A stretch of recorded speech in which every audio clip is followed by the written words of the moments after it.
9:39, 9:40 de la mañana, ya estamos con nuestro primer invitado de la semana, Felipe Bozo Smith, consultor en liderazgo, estrategia y gestión de conflicto. Con él vamos a hablar acerca de un modelo que él creó y que a nosotros como programa nos interesa mucho, porque nosotros hablamos mucho de las empresas familiares acá y cómo han ido pasando de generación en generación, y hemos visto todos los conflictos que de repente se pueden presentar en una empresa familiar. Así que, Felipe, estamos felices de tenerte hoy día y que nos hables de tu modelo Fly. Muy bienvenido. Bienvenido. Bueno, muchas gracias por la invitación y encantado de conversar un poco de este tema que a veces la gente quizás ve que está lejano, pero toda empresa, incluso aunque no sea familiar, tarde o temprano tiene este tema. ¿Qué hago con la familia? ¿Qué hago con la incorporación de los hijos? Los directorios de repente, claro. También, claro. Oye, Felipe, para entender bien, bueno, se entiende que es lo que es una empresa familiar, pero me imagino que si lo pudiéramos caracterizar la empresa familiar, por lo general significa que los hijos, los nietos, pueden haber sobrinos. O sea, ¿cómo están constituidas por lo general las empresas familiares? Bueno, todo nos queda, la película está Succession, ¿no es cierto? Como casi una caricatura, pero ¿cómo están constituidas las empresas familiares? Fíjate que hay una gran variedad, obviamente. Hay empresas que están en segunda, tercera generación, y hay una serie de arquetipos, de tipos de conflictos que supuestamente se repiten. Dicen por ahí que la segunda generación la levanta, la tercera se gasta la plata. Claro.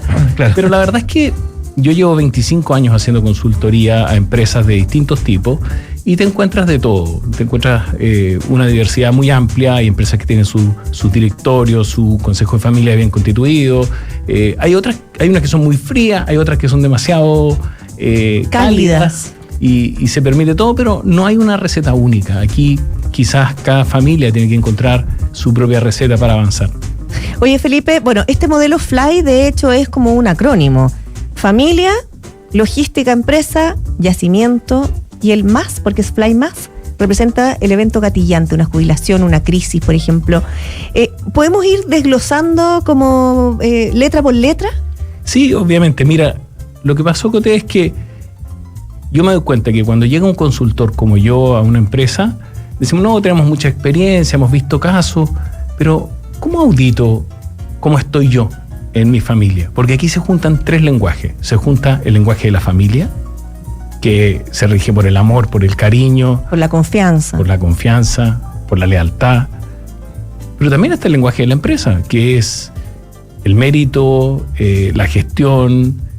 Y por otra parte aparece otro lenguaje, que es el patrimonio, el yacimiento patrimonial, que no es solo legal, porque también ahí está la equidad, la justicia, y cuando hay injusticia se activa mi sistema límbico, se levantan las alertas.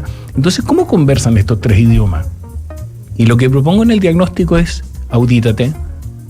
No, ni siquiera lo soluciones, no propongo una solución, porque los problemas complejos en la vida no tienen grandes soluciones.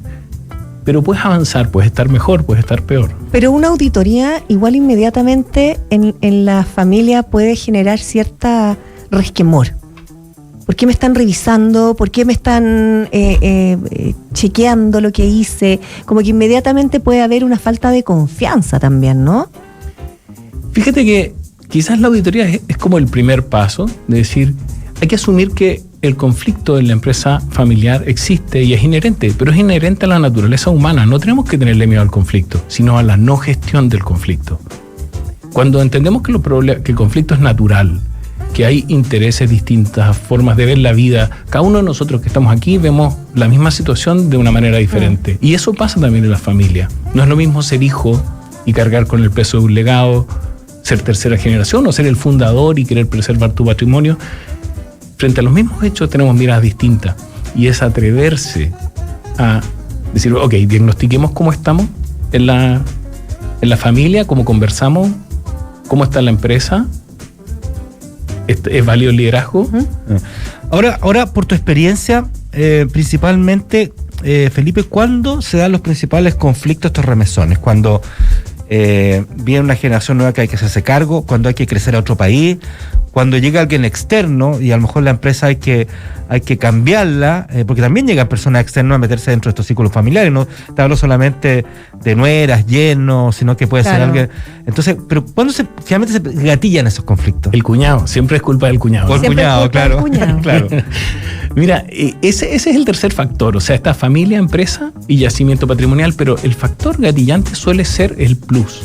O sea, hay un evento que puede ser la incorporación de un familiar, la pérdida de un familiar o cualquier circunstancia que no siempre es negativa. Incluso a veces la venta de acciones, una oportunidad, por ejemplo, de vender una compañía, claro, y activa un conflicto que estaba latente, que estaba ahí. O abrir una IPO, a lo mejor, claro. Que no nos atrevimos a conversar y saca muchas cosas a la luz. Entonces lo que busco al invitar a hacerse una auditoría es decir, ¿qué tal si nos medimos la temperatura y vemos el riesgo real que tenemos en caso de que hay un gatillante, lo podamos gestionar?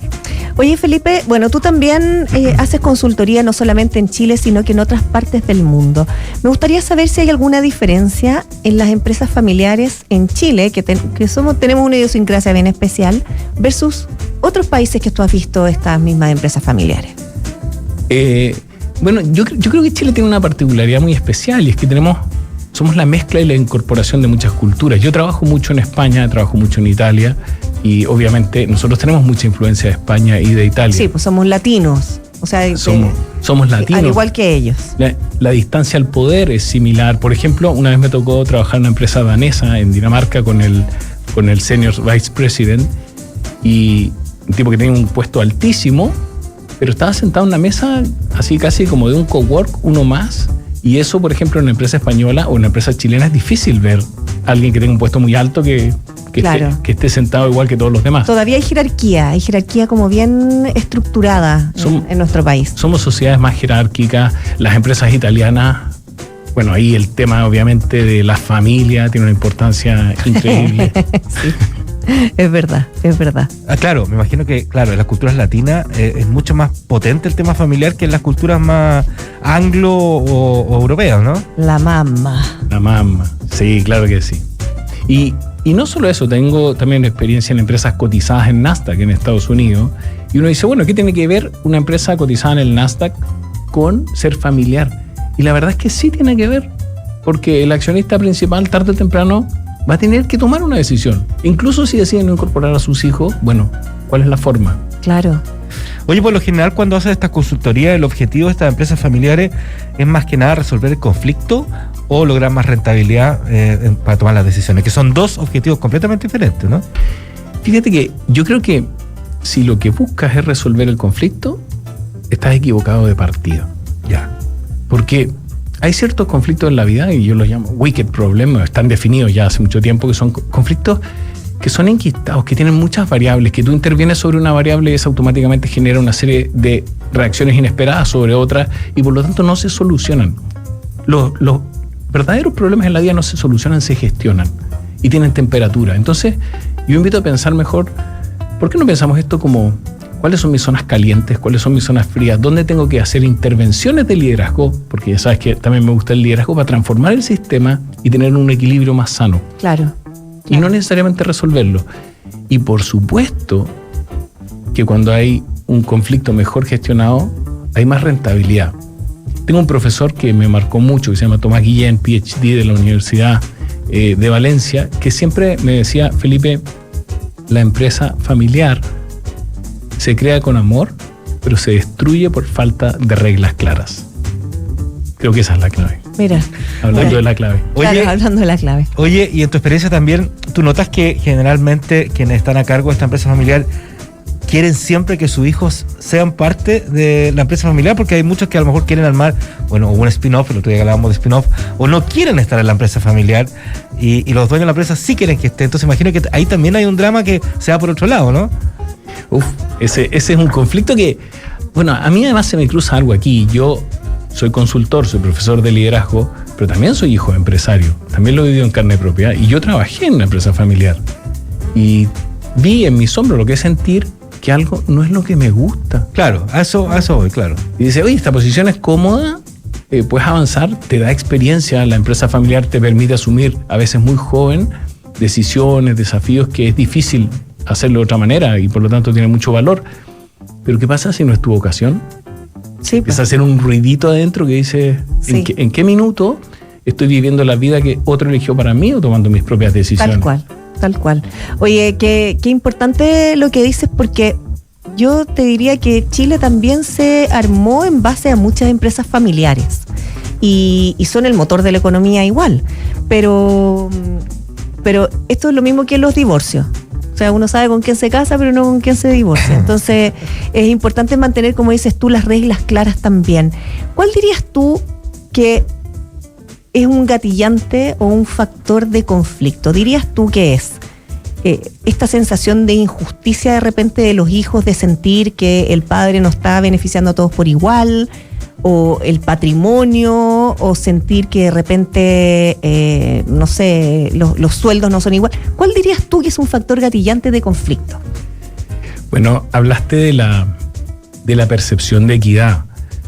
La equidad o la sensación de injusticia, como dice la teoría de la mente, activa nuestro sistema límbico y eso hace que actuemos no tanto desde la racionalidad.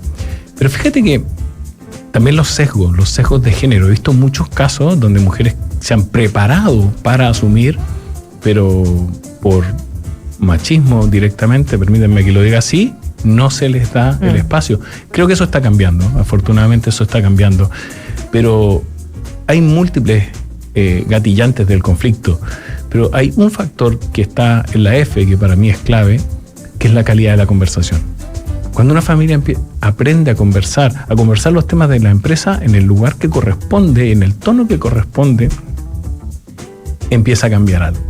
No llevar el directorio al asado de la familia o el asado de la familia al directorio. Claro, Felipe, está difícil. Claro, claro, el asado.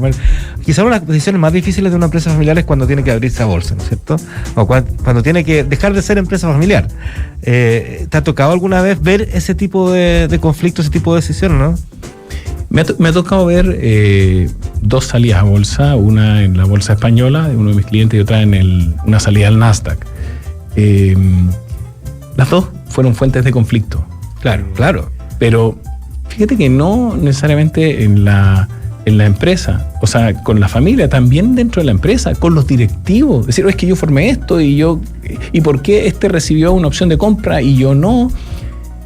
Y por lo tanto lo que tienes que entender es que cada vez que cambia un equilibrio, incluso para bien, el conflicto se genera y tienes que gestionarlo. Y eso es lo bonito del liderazgo, entenderlo como una habilidad para gestionar problemas complejos y no para transformarte en superhéroe. Felipe, y hablando de eso también, aprovecho de colgarme de eso mismo que estás diciendo. ¿Cómo se manejan los egos al interior de una empresa familiar? Ese es un tema difícil. Además, es un tema que a los hombres nos cuesta, ¿verdad? Los hombres tenemos como un ego a veces bien estúpido, bien tonto, y la verdad es que lo vamos sanando con los años. Yo creo que la vida te enseña a curarte de ego. O sea, sí, porque manejar una empresa igual tiene que ver harto con, o sea, empoderarte de esa manera y manejar una empresa, ser como el ¿cómo se llama? El que se queda con este patrimonio familiar, con el legado, también tiene que ver con ego, con alimentar un ego. Y muchas veces es muy difícil. Es difícil, tiene una parte positiva el ego, que en el fondo te permite creer que eres capaz de hacer ciertas cosas. Claro. Como tiene algo positivo el narcisismo, porque al final te permite ser histriónico, convencer y ser locuaz en tus discursos, por ejemplo. Fíjate que hay un estudio del IES, de la Universidad de Navarra, sobre los trastornos psiquiátricos en altos directivos. Y la predominancia es mayor que la población normal. O sea, no me cabe ninguna duda. Felipe Bozo Smith, consultor en liderazgo, estrategia y gestión de conflictos. Un millón de gracias por acompañarnos. En Paneles Clave, ¿dónde podemos encontrar más sobre ti? Bueno, obviamente si me pueden buscar como Felipe Bozo en la web, voy a aparecer, pero creé una web especial para esto que se llama flyplus.cl. Flyplus, con palabras.